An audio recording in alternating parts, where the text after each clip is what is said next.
ఉమ్మడి ఆంధ్రప్రదేశ్ రాష్ట్రంలో ఈ బీసీ రిజర్వేషన్ వర్గీకరణ జరిగింది. కానీ తెలంగాణలో ఇప్పుడు వచ్చినటువంటి కుల ఆధారిత సంఖ్యల ప్రకారము ఈరోజు బీసీడీలో ఉన్నటువంటి బీసీడీ కేటగిరీలో ఉన్నటువంటి కులాల లోపల ముదిరాజు కానీ, యాదవ్ కానీ, మున్నూరు కాపు కానీ, ఇంకా ఇతర కులాలు కానీ సంఖ్యాపరంగా ఎక్కువ ఉన్నాయి. మొత్తం 20% ఉన్నాయి, రిజర్వేషన్ మాత్రం 7% ఉన్నది. ఇప్పుడు వచ్చినటువంటి ఈ లెక్కల ప్రకారం తీసుకుంటే, ఈడబ్ల్యూఎస్ తీసుకుంటే వాళ్ళు 11.9% ఉన్నారు, రిజర్వేషన్ మాత్రం 10% తీసుకుంటున్నారు. అంటే దాదాపు సమానంగా వాళ్ళ యొక్క రిజర్వేషన్ తీసుకుంటున్నారు.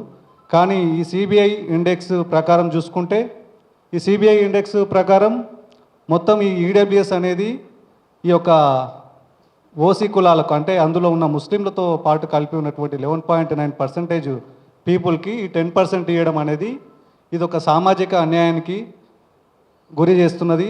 ఈ తెలంగాణలో సామాజిక న్యాయం కోసం ఎన్నో దశాబ్దాలుగా పోరాటము, ఉద్యమాలు చేస్తున్నటువంటి మేధావులు ఇక్కడ ఉన్నారు. తెలంగాణలో ఉన్నటువంటి ఏ పార్టీ గిట్లా ఈ తెలంగాణలో సామాజిక న్యాయం ఏర్పాటు చేయడానికి సిద్ధంగా లేదు. కాబట్టి ఈ కులగణన రిపోర్ట్లో ఉన్నటువంటి మేధావులు కానీ, అలాగే ఈ మధ్య కాలంలో వచ్చినటువంటి తెలంగాణ ఎడ్యుకేషనల్ పాలసీ నిర్మాణం చేసినటువంటి వాళ్ళు గిట్లా ఇక్కడ ఉన్నారు.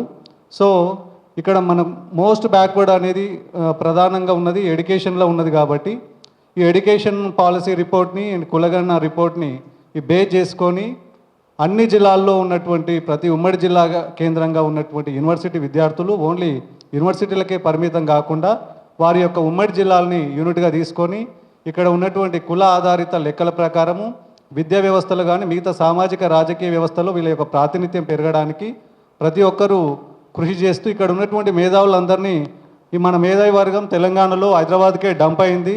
ఈ మేధావి వర్గము ప్రతి పార్టీలలో ఫిక్స్ అయిపోయి ఉన్నారు.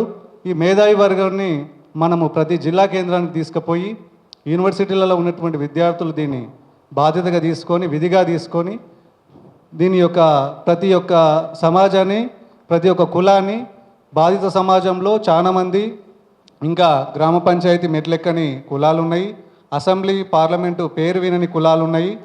ఈ యొక్క లెక్కలన్నీ గిట్లా ఈ కులాధారిత లెక్కల్లో రావడం జరిగింది. కాబట్టి ఎడ్యుకేషనల్ పాలసీ రిపోర్ట్ని అండ్ కులగణన రిపోర్ట్ని బేస్ చేసుకొని గ్రౌండ్ లెవెల్కి మనం కార్యాచరణ దిశగా తీసుకుపోవాలని, దీనికి తెలంగాణలో ఉన్నటువంటి మేధావి వర్గము ఖచ్చితంగా యువకులకు సహకరించాలని చెప్పేసి ప్రత్యేకంగా కోరుకుంటున్నాను.